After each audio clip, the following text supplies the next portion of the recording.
Hello, everyone. My name is Dr. Vanessa Dunn, Guyton, and I am the proud founder and executive director of Hush No More. Hush No More supports survivors when they're ready to come forward, to share their story, to find resources, or just to have somebody to listen to them.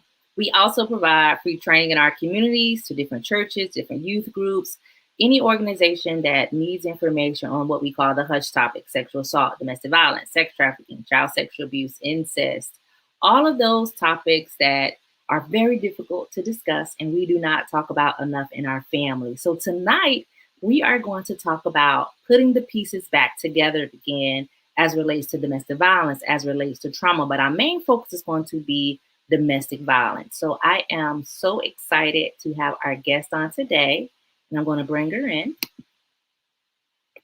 Hello, Melinda. How are you? Hello. I'm fine. How are you? I am so excited. I am honored that you're joining us today so that we could talk about putting the pieces back together. How do we do that? What does that look like? And just from the lens of domestic violence, and we really can apply all of this to trauma. So I wanted to be able to talk about Melinda. She is a Zeta. She's been a Zeta for over 20 years. So I'm truly excited about that she's coming to represent her sorority, Zeta Phi Beta Sorority Incorporated, right? And I think that's a big deal when our community organizations actually talk about domestic violence and doing something different. So, can you tell us about your role as the state director for the Zetas? Okay, I sure can. And thank you again so much for having me on. It is truly a pleasure to get out and just speak about some things that are close and near and dear to my um but I am the newly appointed State of South Carolina Domestic Violence Coordinator. And with that position, I'm over all of the chapters in South Carolina, and I just kind of help push them along, making sure that they have various awareness events going on, any assistance they may need, making sure I'm providing trainings, and then making sure they're staying connected with some of the organizations in order to get this show on the road. I love it. I love it. So, how long have you been a Zeta? How long have you been with this organization? Joined in 1999, so it's been about 21 years that I have been a Zeta, and I joined in Payne College in Augusta, Georgia. It's a Okay. little small private school, HBCU. Probably no one's heard of it. I love it. I know exactly where Payne College is because my dad lives in Augusta. So it's a really good school. Very good school. For those individuals who don't really know what a sorority is or what it is that your organization does, what is that? So they could be familiar with it because there are a lot of women in your organization that you all touch. And I think that is so important. Okay, sure.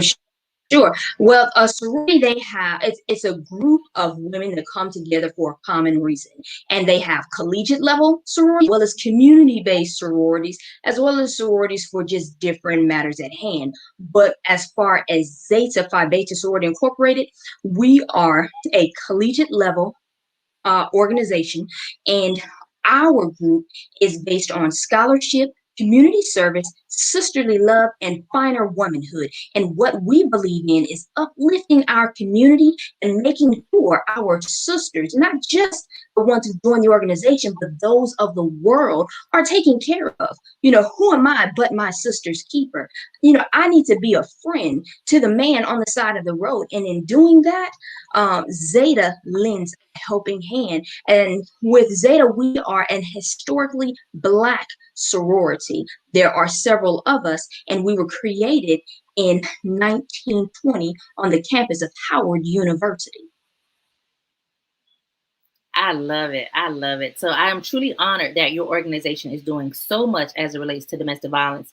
And I don't think that people understand that or know that. So that's why I really wanted you to share and for you to come on. And a lot of sororities actually do tackle this topic. And I would love if fraternities did the same thing. They do, but not as a large scale as the women led organization. So I'm excited about that and truly honored to be able to share your platform today.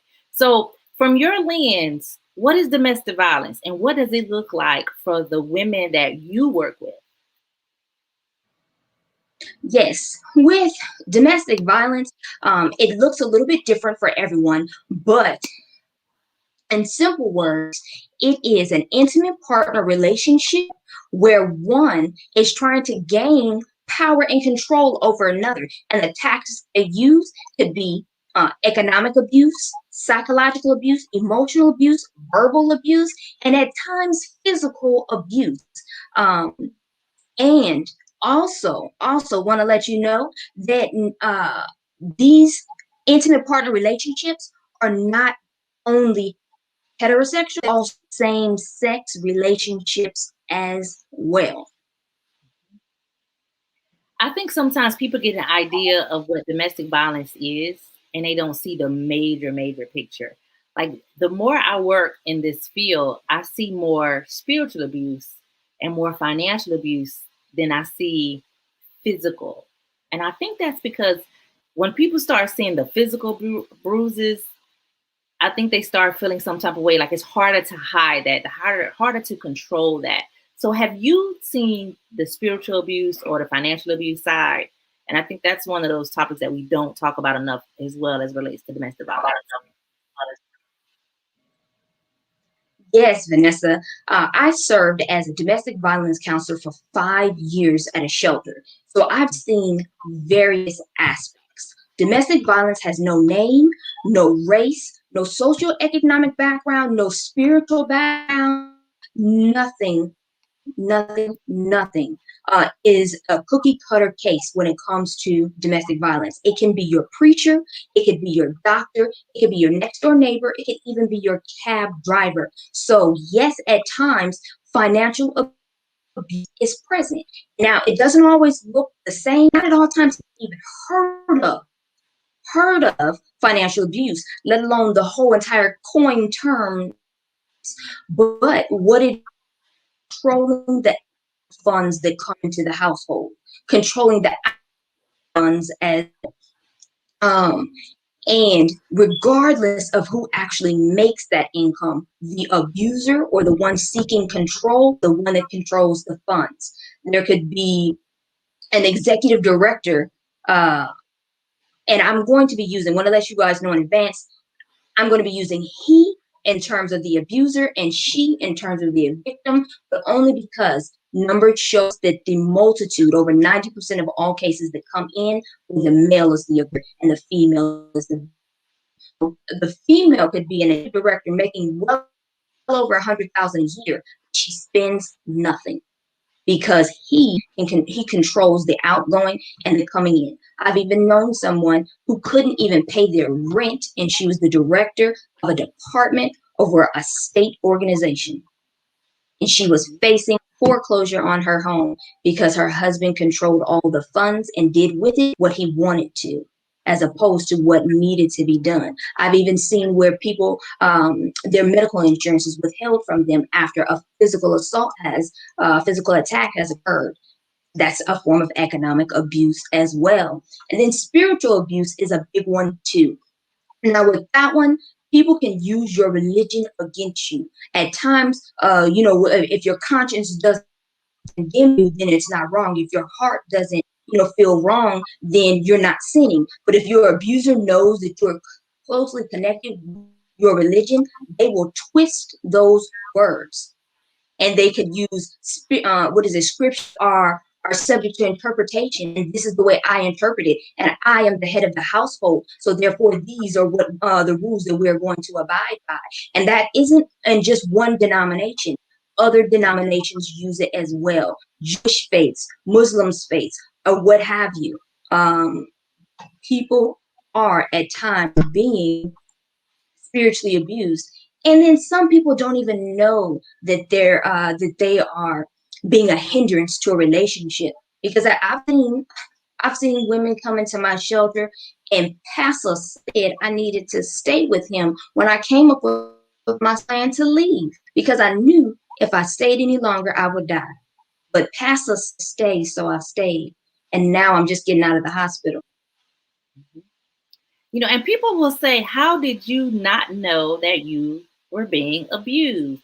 People are very manipulative a lot of times, and they're very charismatic, they're narcissists, and sometimes you don't realize that you're being abused. And that's why I always like to talk about what domestic violence is. You mentioned same sex relationships.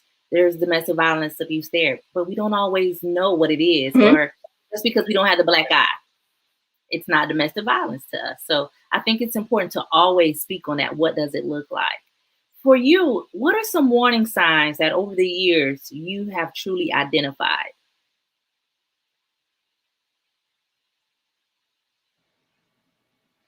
Well, again, every relationship looks different. Hmm. Some people experience some things, people experience others, and some people experience entire shebang. But one of the biggest things is if you are afraid for any reason, that is the biggest red flag there is. If you're afraid for any reason, if you are afraid to speak about your opinion, if you're afraid to speak out about what sexual preferences are, if you are just afraid in general, that is a sign that there might be something going wrong. If your partner ever threatens you, bullies you, or tries to control you, and then sometimes just using those words, we don't really know what that means. So, what is exactly a threat? What is exactly bullying? Well, are they constantly criticizing you when no one else is? Are they blaming for things that you're not even doing? At times, like you said, um, sometimes people feel as though that, like, well, how could I have gotten into this? None of this happens overnight. Mm-mm. Even though I'm about to give you guys warning signs, I want you to know offhand, none of this happens overnight. You are courted and you are wooed into the relationship. No one goes in on a first date and get called every name but a child of God and just ready to get into that second date. No, it doesn't happen that way. So we need to always go in with our eyes wide open and be prepared for what it is that may come. But what is this?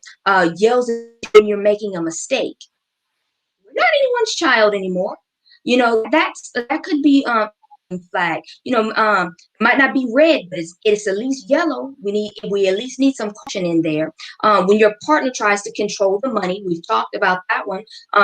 When your partner cuts you off from your family and friends, begins to isolate you, and again, that does not all come at once. Let's move over to this state where now you are no longer with your family and friends. I'm goal oriented. And he said that he's planning for the future and he's going to be this, that, and the third. So it makes sense if we move to where he has more network capabilities and connections. You had no idea you no longer have quick access to help. So that's a warning flag, just up and moving. And then sometimes it's subtle. If you're a college student, because this happens to young adults, teenagers, and middle schoolers as well. You have after school activities. He no longer wants you to be involved in them. You have extracurriculars, things your parents have got you involved in that you enjoy. He does not enjoy them and would rather you do the things that he now does. Those are red flags because this is a partnership and a relationship, and we are overall individuals bringing everything that we have to the relationship, and so that we can be intermingled, not so that one can control the other. Some of the things, what is coarse physical abuse?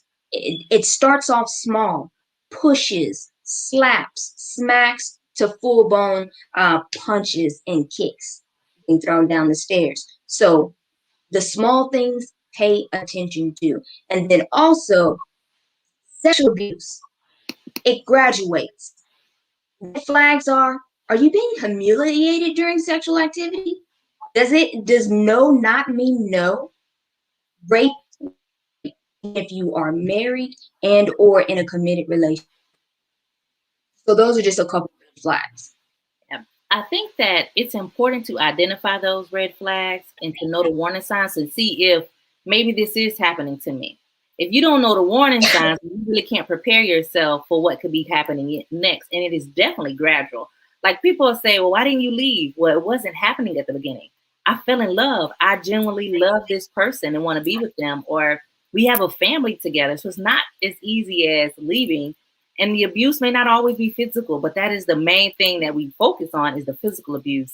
And goodness knows that's not the most deadly abuse, the one that affects you for the rest of your life. That emotional abuse, the name calling, the putting you down, those are so detrimental to your self-esteem, just to your awareness. And I've seen people that just can't move forward just from the emotional abuse alone. So I'm glad that you pointed all of those out and gave examples because it's truly happening. And people show up with a smile on their face. They show up as if everything is fine, that their finances are fine, that their relationship is fine. And that's what I see is very difficult for us to be able to help people when they have on a mask, when they have on a mask. So for you, what was one of your most challenging cases? So true, Miss Vanessa. That is so true.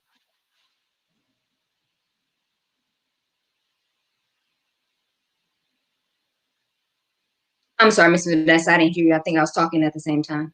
Yep, it sometimes that happens. So I want to know, like, for you and working with women, what were some things that were challenging for you? Have you ever faced any challenges in our field? Um, of course you face challenges. You have to roll with the punches. Let uh your survivors know. You know, sometimes some of these things are wrenching, but you just have to keep moving. I think one of the biggest things that was a little bit hard. There was a young lady. She had moved. Well, not even moved. I was going to say moved here from Mexico. She was forced into coming to the U.S. from Mexico and had no intentions of ever leaving because she had left her abusive husband, had totally moved on, her and her children. Well, the courts there had awarded him visitation. He took four of her children and took them over the border and kept them here. And she had to leave her new relationship and her new husband and everything because she had already escaped and come here and do his bidding if she ever wanted her older four children back. So she came with her like 1-year-old baby from her new ship. And the courts here want, she sought refuge, she sought shelter, she tried to escape. We gave her shelter. We gave her legal assistance. We protected her through the laws. But again, a judge granted visitations, and he used the children to figure out where the shelter was and stalk her. And it scared her to the point where she went back.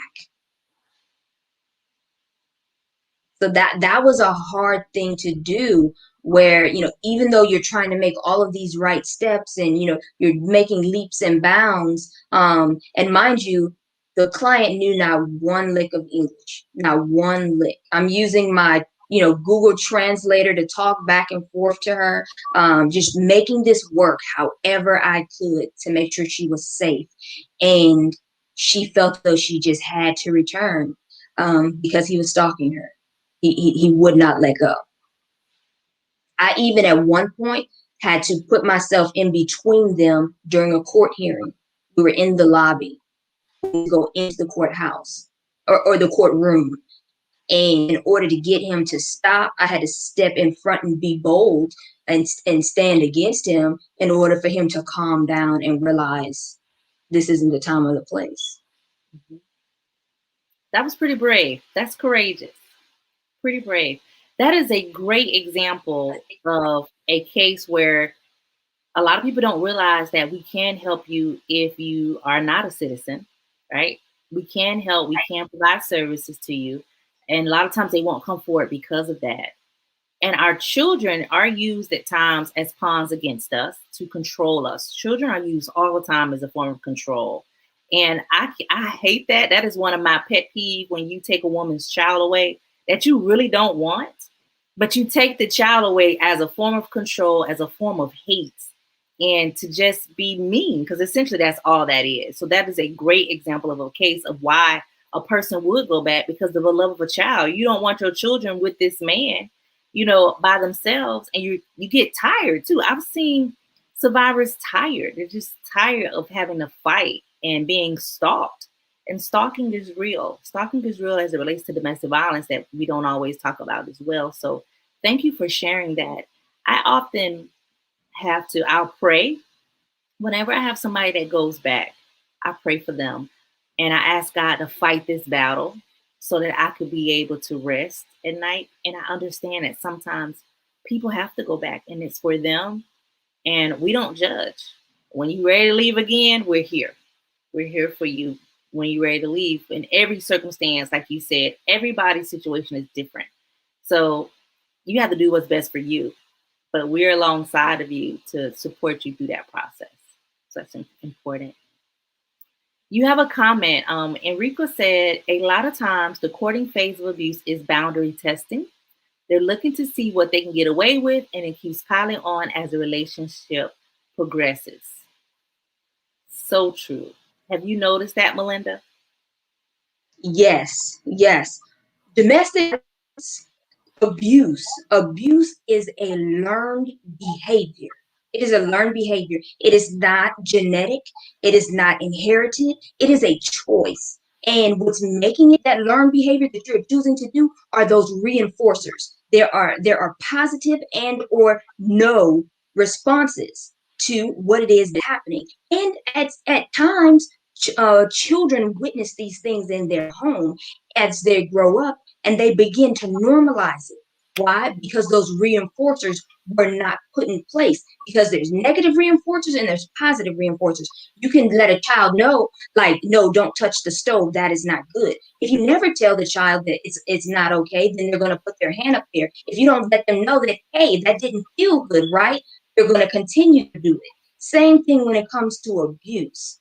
You have to break the cycle. Inform, educate, and use prevention early. Early. Zeta has partnered with the CDC, the Center for Disease Control, in order to put out a new program called Dating Matters. And it's a teen dating violence curriculum. Over 700 of our sisters have been trained to put out this curriculum. And we have to early. We have to put it out early because, like I said before, even middle schoolers are experiencing dating violence. So you have to put it out in elementary school. You have to put it out in middle school. You have to put it out in high school. Some of the teachers are coming to me telling me that some young ladies feel as though they aren't loved if they aren't abused. That's the way that's the way their partners show affection. That's where they show that they care. If they didn't care, they wouldn't worry about who I'm with, tell me what this, that, and third. Behavior is learned and reinforced. And we have to change the narrative in order for them to know that this is not okay, nor is it acceptable. I love that. And setting those boundaries. I tell people all the time, men and women do what you allow them to do. The point blank. I tell my kids that all the time. People do what you allow them to do. You stop them, you stop the behavior, and we learn about the behavior, we can make a change as it relates to that. So I really do appreciate your comment on that. And I am excited to see this training that you all have partnered with the CDC. That's awesome because our kids need to know. Our kids need to know what courting looks like. That's that old school courting, what dating looks like ahead of time. So I am excited. And I think healthy relationship.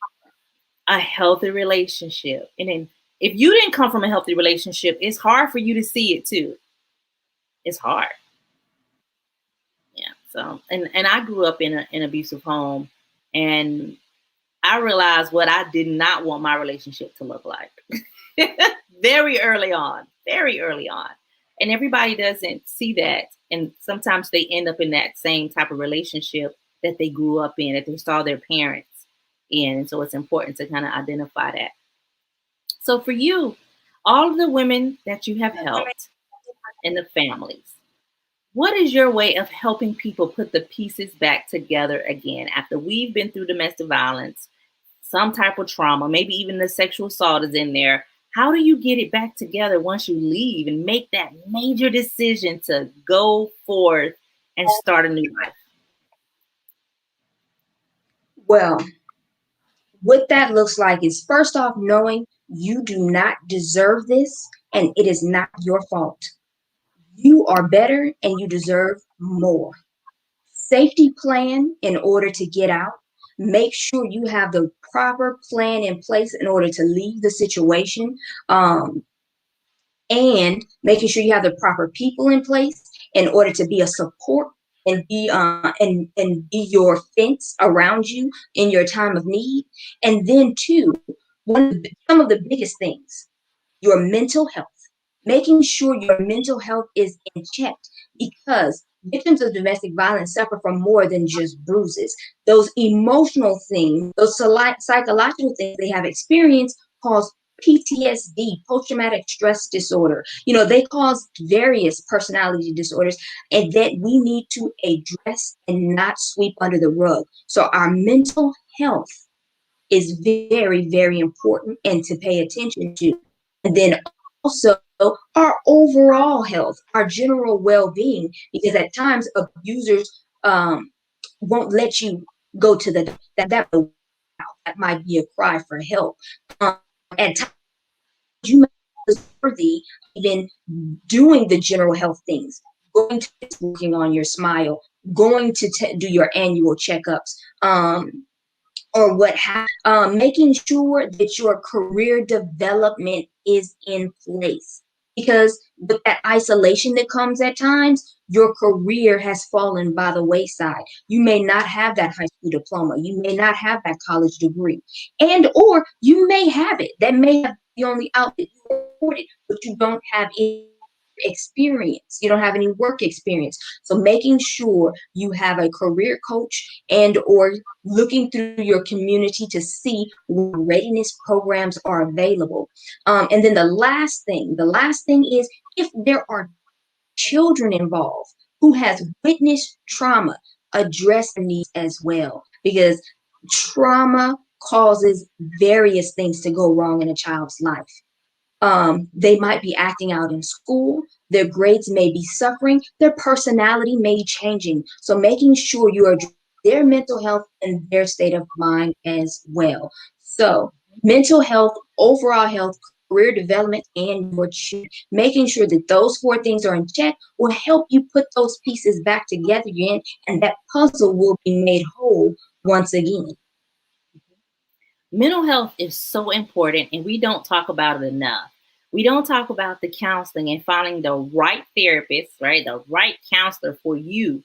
And I tell everybody, if they see that counseling doesn't work, therapy didn't work, find a different counselor. That's your choice. You don't have to stick with the same Mhm. person. Like you find a new doctor, find a new counselor. Find somebody that you feel comfortable with, that you could work on your mental health and your children as well, not just you. And a lot of children have not gone to any type of therapy to address this. So I am excited that you mentioned that and really taking care of this. Oh, our mind is so important to start working on it. You mentioned the safety plans.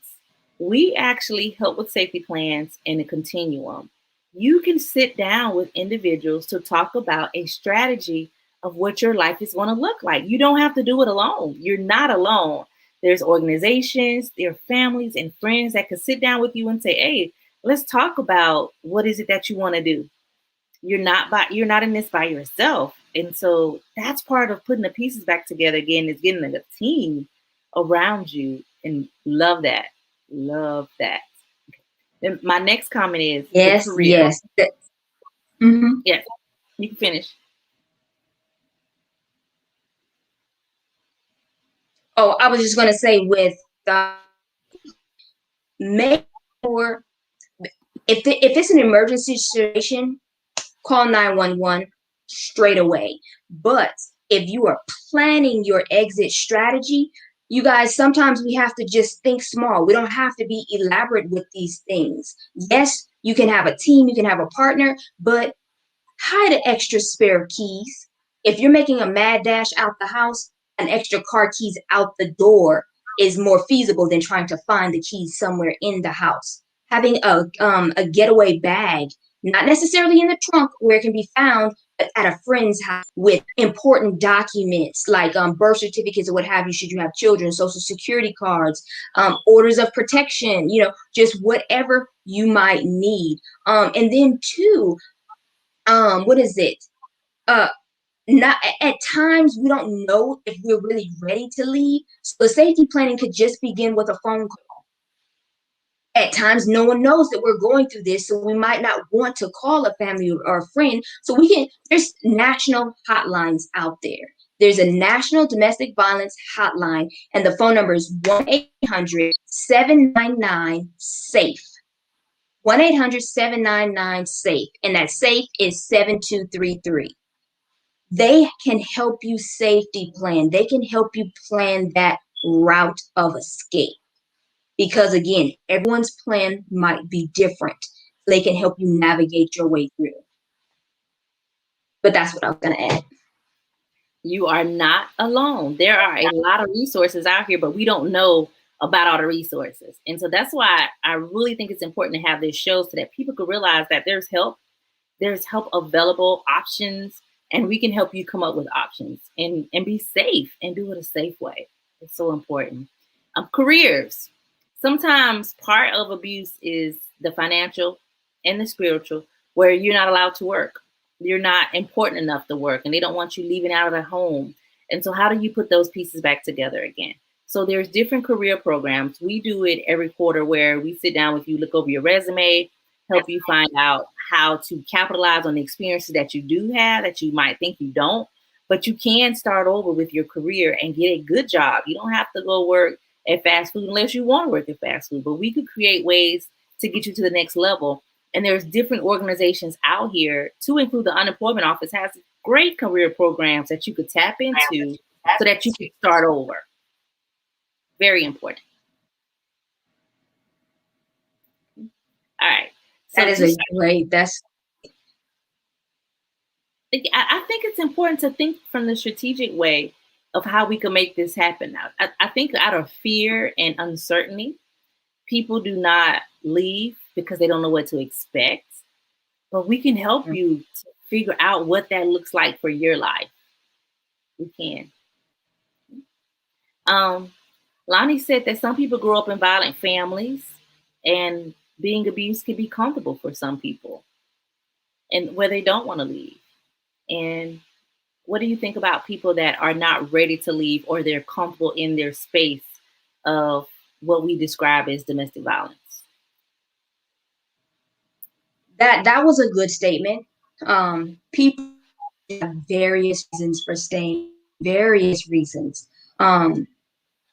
One of the things, the devil I know is better than the devil I don't know.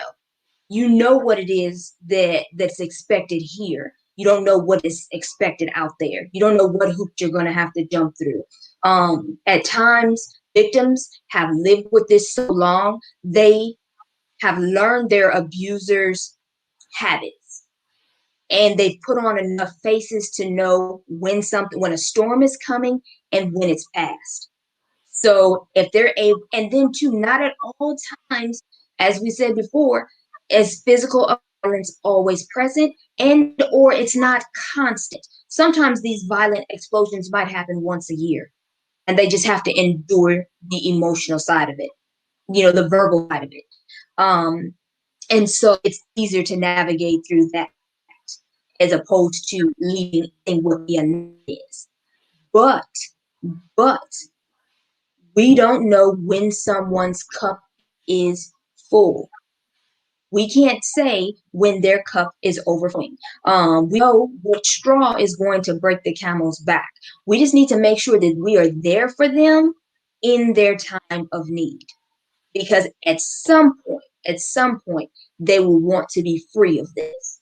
We just have to be ready and be reassuring when they are. It's important that we stay there as friends and family and don't give up on them, and don't give up. Mm-hmm. And it's very hard to actually leave. It's not as easy for some people. Some people could just get up and go and say, I'm done. I'm out of this relationship. Some people, I've seen people that come with me with a plan. Like, I want to leave. I've been thinking about this. I am done. I will not accept this.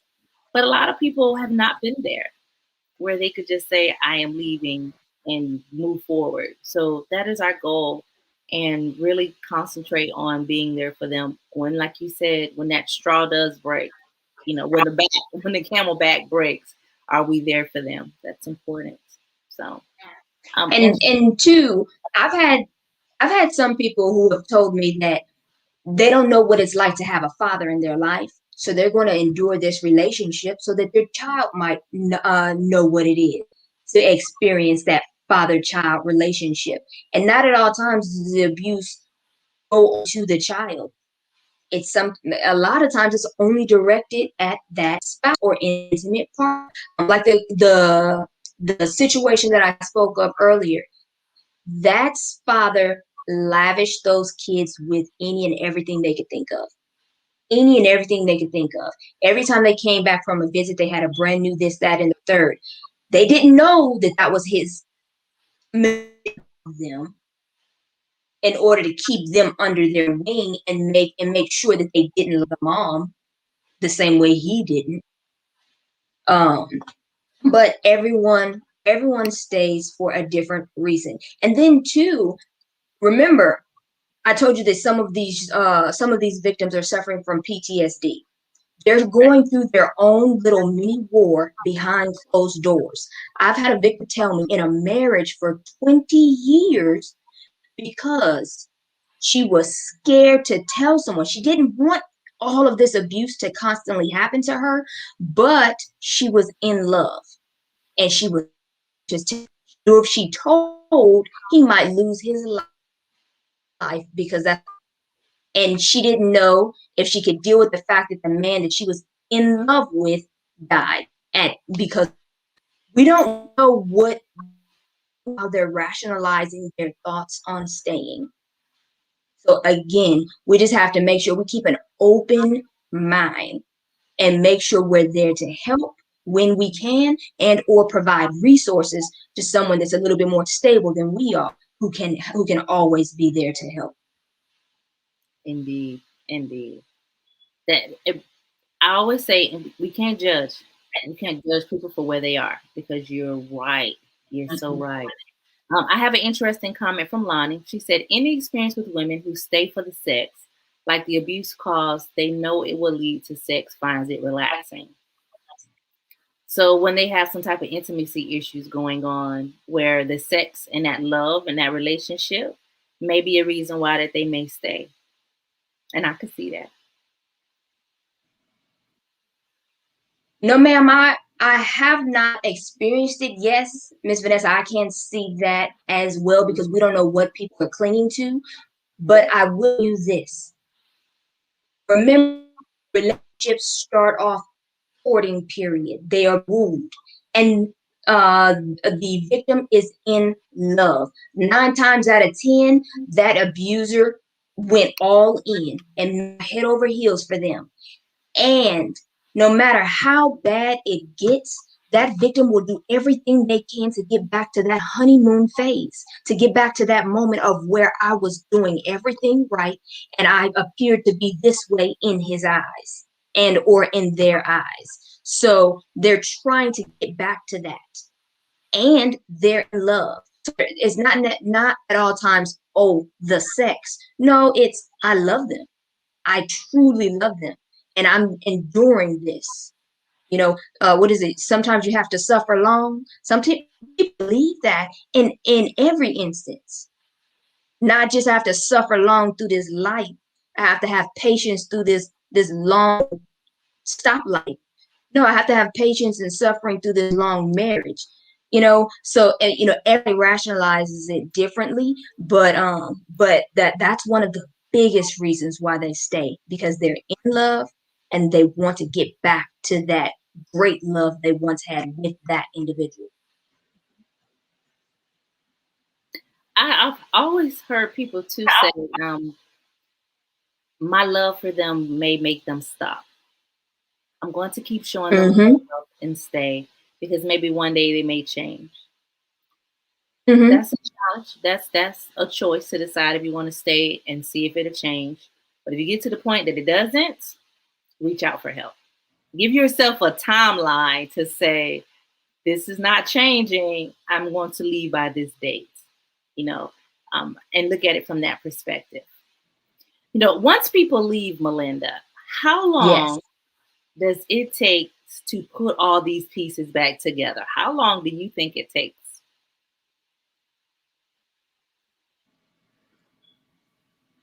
Everyone is an individual. I know we keep saying that, but it is a true statement. So I can't necessarily say how long it's going to take, because a person can leave the relationship 7 times before they actually leave for good. So, and we don't know when they come in contact with us, whether we be the family, the friend, or the social services agency. We don't know what time that is for them. It might be number one, and we might see them in the next couple of years. It might be time number five, but no matter what time it is, just making sure we put out the resources, making sure they know all their options. Because even though it might be time number one, they heard about those 4 things they need to work on. So when they go back, they're going to work on themselves. Well, I need to build a career so when I safety plan myself out, I'll have something to fall back on. He won't be able to say that I can't take money with me because I'll have my own. I need to work on my state of mind because he's put me down so much where I don't believe myself and I guess everything. I need to make sure my mental health is at the greatest level it can be. So I'm going to work on these things when I leave time number 5. So everyone is going to come to it in a different time. Someone might be starting out with no education, and when they leave, they want a 4-year degree. So it might take them 4 to 5 years. Their plan might be put back together in 4 to 5 years, depending on what it is that they're seeking. So what time is it? Are you gone for good? What is it that you're seeking? And your who you're safety planning with, your resource, can help you come up with that individualized care plan that'll get you through. And see, I think it's important to identify that people hear that the timeline is different because sometimes we find ourselves comparing our situation with other people or thinking that it should take faster or I should have healed by now. I should be over this. I meet women that have left and they're still trying to put the pieces back together again, like 20, 30 years later. It's something that you're always working on, trying to grow and get better. So I don't want people to think that putting the pieces back together again is a month, that is a year, that you may be 100% back on track in 10 years, maybe not. And it's okay to walk your journey the way you walk your journey. I think that is so important. And we have comments about love. Do they know what love is? 2 people commented on love. And I will tell you, part of your journey is realizing, did I really know what love was? Realizing what love is for myself. What does that look like for my next relationship? And do I love me? And if I'm going to allow myself to be mistreated. So sometimes people don't know what love is, and we think we do and we don't. Or we know what love is, and it's just not working out. We're loving, but they're not loving us back. So that's my view of love. So we're coming Yeah, to. I think you're hitting the nail on the head. Mhm. I do. I think that we're coming to about the end.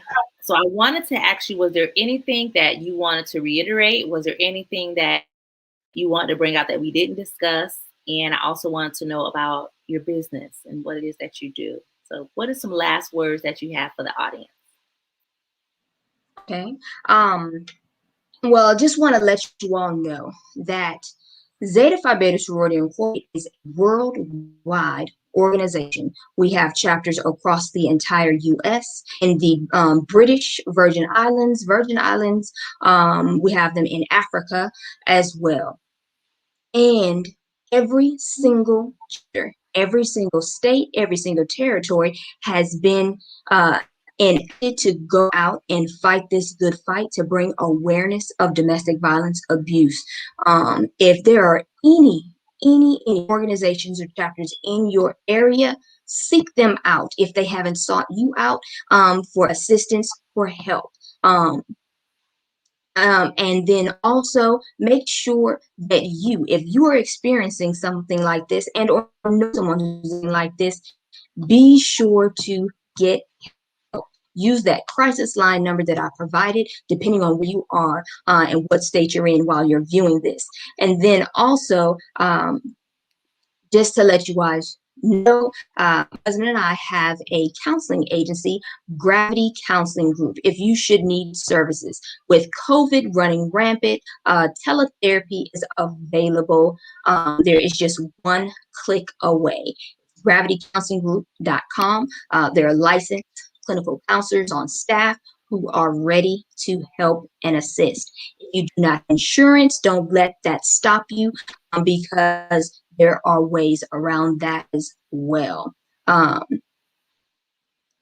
if there are any questions, comments, concerning desires, do not hesitate to get in contact with either Miss Vanessa or myself because we are truly here for you, the community. We are, and that is so important. And I love that you all have a platform to just be able to help various communities as it relates to domestic violence. Your organization does so much more, and also your counseling services that you provide. And people don't always reach out, but I hope that they reach out, at least have the conversation.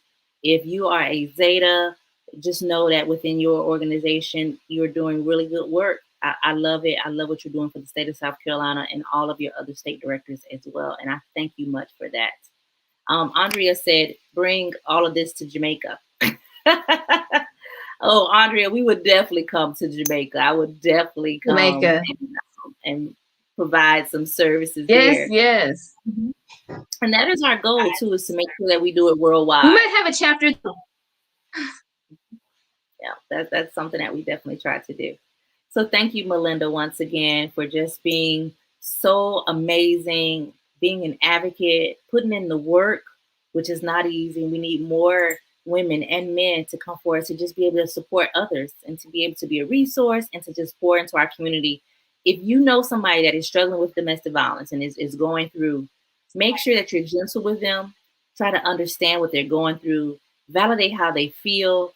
Don't push them, encourage them, empower them, pour into them, right? Pour into them, encourage them, but also give them resources. But the main thing that you could do for somebody that is going through domestic violence is say, how can I help you? What do you need from me? Those two powerful questions is really all you need, not the slick comments like, if I was you, I'll leave. Da, da, da. Nobody want to hear that. This is point straight to the point. We want you to be able to encourage people and help them when they're ready. And it doesn't matter how many times you have to ask that question. It is always, how can I help you? What do you need from me? So that we could be there and support them no matter where they are on this journey and show love and kindness because they haven't been shown the love and kindness that they deserve at times. So let's do this together. So for Hush No More, I am truly honored to be the executive director. Today is Million's Give. So if you go to our website, go to our Facebook page, you'll see millionsgive.org/hush no more. We are raising money on this terrific Tuesday as part of our state fundraiser. So you still have time up until midnight tonight to donate to Hush No More. All the funding that we use goes directly to survivors and training. None of our staff takes $1. We give it all back to our community. So if you would like to donate through Millions Give or through Cash App, PayPal, we support all donating platforms. Okay. Hush No More Champions is every Tuesday at 8 p.m. Eastern Standard Time. Next week, we are going to have Arthur Mitchell here. He's going to talk about disabilities are there, but they do not affect your ability, right? That's going to be on the 11th. On the 18th, we're going to talk about trauma and alcohol. I am sober for 2 years, so I am excited to have this conversation with Jesse of how trauma and alcohol is definitely related and also other drugs. On the 25th, Dr. Liza Jones is going to be here, and she's going to talk about how you could join the fight to support individuals that are going through trauma, even when you're going through your own trauma, when you got your own junk going on. We just figured out that on the 7th of August, we are going to do a college forum, a back to school for college students to talk about sexual assault, domestic violence, teen dating violence, all of that on college campuses. So look out for the flyer for that. 16 October is our domestic violence walk. Please sign up. You could join us virtually anywhere around the world, or you could join us right here in Columbia, South Carolina. That is 16th of October. Let me get it right. The 16th of October, 2021 is our domestic violence walk. And you can always join us every Thursday night at 7 p.m. Eastern Standard Time for art therapy. We're looking for more artists who cannot draw like we can't draw, just have a good time and do some things together and make each other smile and show some love and kindness. So there's always things going on at Hush No More. Our website is www.hushnomore.org. You can call us at 1-888-285-2161. Find us on social media. We are always here to support you any way that we can. Any way that we can. So reach out to us. We're available. And Melinda, do you want to give your contact information for those that are listening on the podcast so that they can know your email address so we can email you? Yes, yes. If you all want to email me, it is info, info at gravitycounselinggroup.com. Or in a Zeta capacity, it is, what is it? It's so long. ZetaCoord.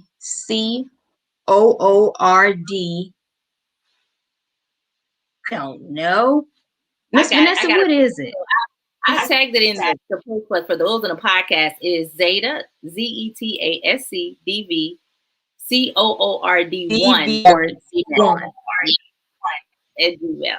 So that way they can. All right. It's a mouthful. It is. And I'd call you on the spot too to say your own email address. But that way, if they're listening, they can also contact you because you are definitely a great resource and a very gentle and amazing woman. So thank you so much for joining us. Yes. Peace and blessings to everyone. No problem. Yeah. Peace and blessings to you all. And I will see you next Tuesday. Yes, Mahogany Zetas are doing their thing. Thank you.